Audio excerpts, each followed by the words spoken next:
औज़ुबिल्लाहिमिनश्शैतानिर्रजीम बिस्मिल्लाहिर्रहमानिर्रहीम। आज की इस वीडियो में सुप्रीम कोर्ट ऑफ पाकिस्तान उसकी एक जजमेंट है CIR वर्सेस सरवाक ट्रेडर्स, इसको हम डिस्कस करेंगे। इसमें जो मेजर पॉइंट है डिस्कशन वाले जो कि मैं आपको बताऊंगा कि इसमें जो लॉ की प्रोविजंस हैं इसमें कुछ मैंडेटरी होती हैं और कुछ डायरेक्टरी होती हैं। तो मैं बताऊंगा कि मैंडेटरी प्रोविज़न क्या होती है और डायरेक्टरी प्रोविज़न क्या होती है। फिर एक और चीज़ हम इसमें सीखेंगे कि जुरिस्डिक्शन जो है वो भी दो तरह की बताई जाएगी। एक ओरिजिनल जुरिस्डिक्शन होती है और एक एपलेट जुरिस्डिक्शन होती है। इन दोनों को चीज़ों को सीखने के बाद मैंडेटरी और डायरेक्टरी, देन ओरिजिनल और एपलेट जुरिस्डिक्शन, फिर हम देखेंगे कि सेल टैक्स एक्ट 1990 का जो सेक्शन है 45B2, उसमें जो टाइम लिमिट मेंशन है कि केस को डिसाइड करना है 180 डेज़ के अंदर अंदर, तो क्या वो 180 डेज़ जो हैं वो इस सेक्शन के मुताबिक क्या वो मैंडेटरी हैं या डायरेक्टरी हैं, और अगर उस टाइम में डिसाइड नहीं होता तो क्या टैक्स पेयर जो है वो केस ऑटोमेटिकली जीत जाएगा। ये आज का हमारी डिस्कशन होगी। केस का जो नाम है सुप्रीम कोर्ट ऑफ पाकिस्तान के मुताबिक वो commissioner inland revenue versus Sarawak traders है।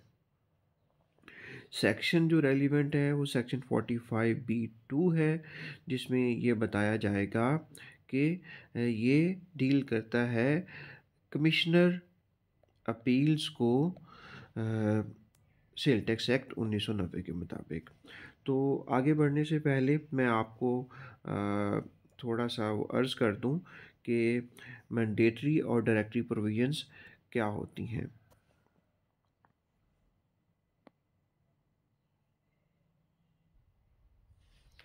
सपोज़ करें कि शो काज नोटिस इशू करने के 180 डेज़ के अंदर अंदर, विद इन 180 डेज़, जो ऑफिसर इनलैंड रेवेन्यू है, जिसमें असिस्टेंट कमिश्नर साहब भी आते हैं, डिप्टी साहब भी आते हैं, एडिशनल साहब भी आते हैं, कमिश्नर साहब भी आते हैं, इवन के चीफ कमिश्नर भी आते हैं ऑफिसर इनलैंड रेवेन्यू के डेफिनेशन में।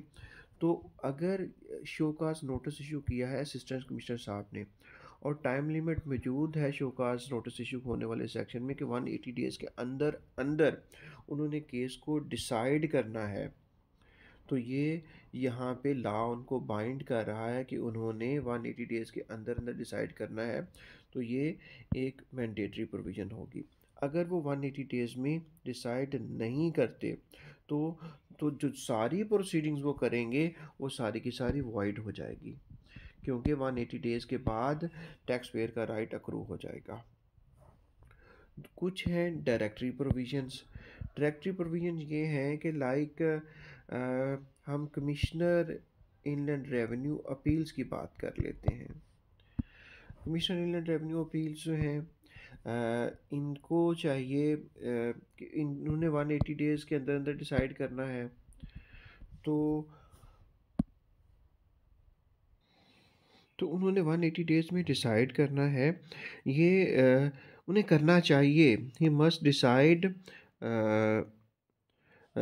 With in 180 days. बट अगर वो नॉन कंप्लाइंस करते हैं तो नॉन कंप्लाइंस का हरगिज़ मकसद नहीं है कि उनका एक्शन जो भी होगा वो वाइड हो जाएगा। सही। तो सिंपली मैं ये कहता हूँ कि मैंडेटरी प्रोविजंस को फॉलो करना ज़रूरी है। अगर इसकी फॉलो नहीं किया जाएगा, कंप्लायंस नहीं की जाएगी, तो इसकी बेस पे जो एक्शन लिया जाएगा वो वाइड हो जाएगा। और जो डायरेक्टरी इन नेचर हैं वो उनको फॉलो नहीं करना उनको भी ज़रूरी है, लेकिन अगर फॉलो नहीं किया जाएगा, डेविएशन होगी तो एक्शन वाइड नहीं होगा, बल्कि वो इंटैक्ट रहेगा। इसको डिस्कस करने के बाद हम देख लेते हैं अपना जो हमारी है ओरिजिनल और एपलेट जुरिस्डिक्शन। ओरिजिनल जुरिस्डिक्शन क्या होती है?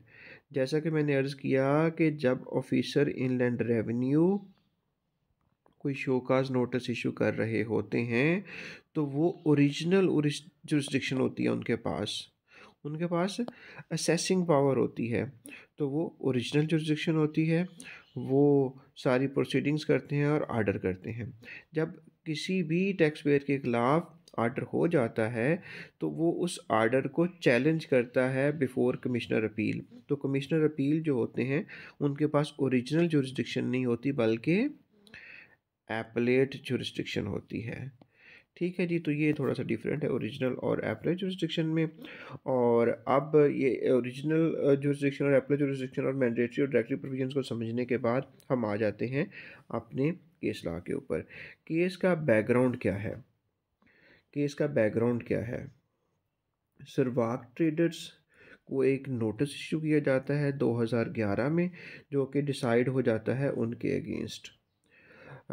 ऑफिसर इनलैंड रेवेन्यू उनके अगेंस्ट डिसाइड कर देता है। तो उसके बाद वो एक अपील प्रेफर करते हैं कमिश्नर अपील साहब के पास सेक्शन 45 के मुताबिक। कमिश्नर अपील उस अपील को डिसाइड करने के लिए वो ग्रेटर देन 180 डेज़ कंज्यूम करते हैं, और कंज्यूम करने के बाद वो टैक्स पेयर के अगेंस्ट फैसला दे देते हैं। टैक्स पेयर के पास अब ऑप्शन अवेलेबल था कि वो एपलेट ट्रिब्यूनल चला जाए।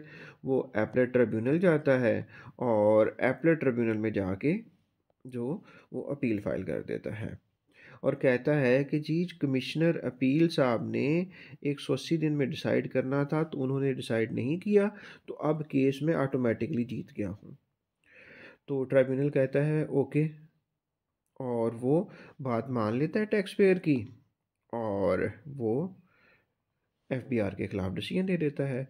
एफबीआर इस डिसीजन को असेल करता है बिफोर लाहौर हाई कोर्ट कि जनाब ये जो 180 डेज़ लिमिट है, ये मैंडेटरी नहीं है, कि 180 डेज़ से ज़्यादा अगर कमिश्नर अपील साहब ने लिए हैं तो ये मैंडेटरी प्रोविजन नहीं है, डायरेक्टरी है। लेकिन लाहौर हाई कोर्ट कहती है कि नहीं, ये मैंडेटरी है, कमिश्नर अपील साहब को करना चाहिए था। तो इसलिए कमिश्नर अपील साहब का डिसीजन जो है वो अब ख़त्म हो गया और टैक्स पेयर ऑटोमेटिकली जीत गया। डिपार्टमेंट कहते हैं ये तो कोई अच्छी बात नहीं है। डिपार्टमेंट चला जाता है सुप्रीम कोर्ट ऑफ पाकिस्तान में, और वहाँ जाके आर्गू करता है कि केस को डिसाइड होना चाहिए था मेरिट के ऊपर, और इस बात पे डिसमिस नहीं कर देना चाहिए था कि डिले किया है जनाब एपलेट जुरिस्डिक्शन ने। ओरिजिनल जुरिस्डिक्शन में ये जो है ये नहीं हुआ, बल्कि ये एपलेट जुरिस्डिक्शन में जाकर आ, ये डिले हुआ है। तो इससे टैक्स पेयर ऑटोमेटिकली जो है वो अगर विन करते रहे तो टैक्स की कलेक्शन तो नहीं होगी। तो सुप्रीम कोर्ट इस आर्गूमेंट को सुनते हैं, और सुनने के बाद सुप्रीम कोर्ट अपनी जजमेंट पास करते हैं। उन्होंने कहा, क्या फाइनली कहा, कि ये जो 180 डेज़ टाइम लिमिट है ना, वो डायरेक्टरी है, इस पे अमल दरामद करना चाहिए, लेकिन इस अगर नहीं होता तो इस बेस के ऊपर आर्डर जो है वो वाइड नहीं होगा, और ये मैंडेटरी नहीं है। डिले का मकसद अगर 180 दिन से ज़्यादा ले लिए हैं कमिश्नर अपील ने डिसाइड करते हुए, तो ऑटोमेटिकली टैक्स पेयर केस जीत नहीं गया। अपील को टाइम लिमिट को देखते हुए मेरिट पे डिसाइड किया जाना चाहिए, और डेडलाइन अगर मिस हो भी गई है तो भी। आ, तो अगेन उन्होंने फिर रीअफर्म किया कि strict timeline appeal to taxpayer original jurisdiction में जब बात आएगी टाइमलाइन की तो वो मैंडेटरी होगी, लेकिन जब एपलेट जुरिस्डिक्शन में आएगी तो वो डायरेक्टरी होगी। और साथ में उन्होंने कहा कि फंडामेंटल राइट का भी इशू है। आर्टिकल 10A के मुताबिक अगर टैक्स डिपार्टमेंट के खिलाफ डिसीजन आ जाता है तो टैक्स डिपार्टमेंट जो है वो तो कमिश्नर तक कमिश्नर इन रेवेन्यू तक, आल्दो के हम समझते हैं कि कमिश्नर अपील साहब भी साथ दे रहे होते हैं, वो भी पार्ट रह चुके होते हैं डिपार्टमेंट का, एफबीआर का, लेकिन सीआईआर अपील जो हैं वो एज एपलेट जुरिस्डिक्शन में आ रहे होते हैं, तो उनकी गलती की वजह से जो राइट जा रहा है एसी साहब का या डीसी साहब का, तो उनको उनको जो है राइट को नहीं जाना चाहिए। और तो इसलिए उन्होंने कहा कि लास्ट जो है वो पनिशमेंट ना टैक्स पेयर को मिलनी चाहिए कमिश्नर अपील साहब के डिसीजन लेट होने की वजह से, ना टैक्स अथॉरिटीज़ को मिलनी चाहिए। तो इसका फिर इम्पैक्ट जो है वो ये आने वाला है कि टैक्स पेयर ऑटोमेटिकली केस नहीं जीत जाया करेंगे। सीआईआर अपील साहब ने अगर late more than 180 days pass किए होंगे डिसीजन करते हुए, और प्रोसीजर डेडलाइन जो मेंशन है एपरेट जुरिस्डिक्शन में, वो उसका जो है वो इस तरह इस्तेमाल नहीं किया जाएगा। और इस जजमेंट के थ्रू हमें फर्दर क्लैरिफिकेशन मिली कि टैक्स अपील जो हैं वो हमें ड्यू प्रोसेस को फॉलो करना चाहिए, और